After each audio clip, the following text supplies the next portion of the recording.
Allagamenti e un albero caduto in via Roma nel centro di Spinea, al lavoro le squadre della protezione civile a fianco dei vigili del fuoco e delle forze dell'ordine, sindaco e vice sindaco impegnati dall'alba a monitorare le situazioni più delicate. Il primo cittadino risponde così alle critiche dei residenti sulla manutenzione dei tombini. Non dipende molto dalla manutenzione, l'acqua quando il ricimento è a questi livelli ritorna nelle condutture, quindi non riesci a scaricare l'acqua, per cui sì, delle volte qualcuno dice sì, non si puliscono gli scoli, ma quando gli scoli non riescono più a scaricare non c'è molto da fare. A Spinea la situazione è grave, è difficile rispondere in fretta a tutte le richieste dei residenti. E la situazione è molto grave, abbiamo zone che voi avete già visto, che sono state già viste come via Desenzano, il villaggio dei Fiori, ci sono dei grandi condomini che hanno i garage completamente allagati, ci sono allagamenti un po' dappertutto. Si sono verificati inoltre un paio di cedimenti dell'argine dello scolo Fiumetto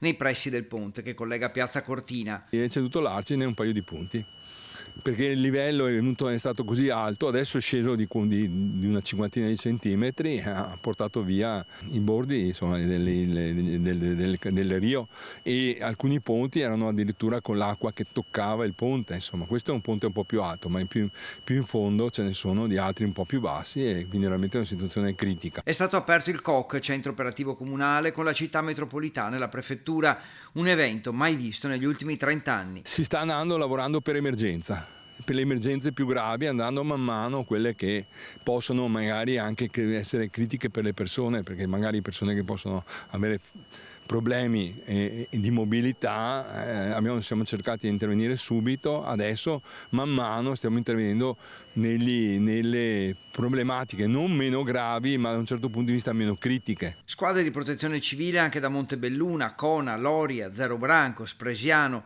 Nervesa della Battaglia, Preganziola in supporto dell'Associazione Nazionale Alpini.